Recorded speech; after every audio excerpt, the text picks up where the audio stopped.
Hey guys, Sydney here with P&S Detail Products, and I have a fun project that I'm working on today, so I thought I would take you guys along for the ride. So I have here a 1987 Mini Cooper Convertible that has been all customized, and it recently just got wrapped in 3M Green Envy gloss. So we are gonna be finishing it off today, the restoration. We've already prepped it. We've cleaned the wheels, tires, all that good stuff.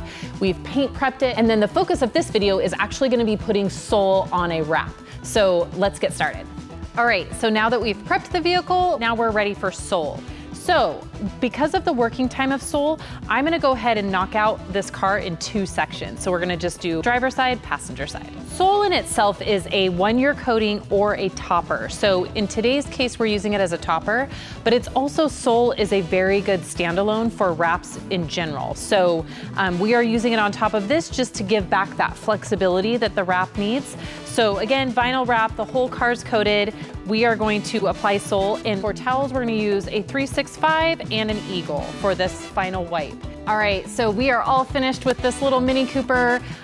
So this is just one of the versatile ways that we can use sole as a topper or as a standalone. So it's gonna work great on this wrap, and now it's ready to go. So I hope you enjoyed watching today. Make sure you stay tuned for the after shots and the water behavior.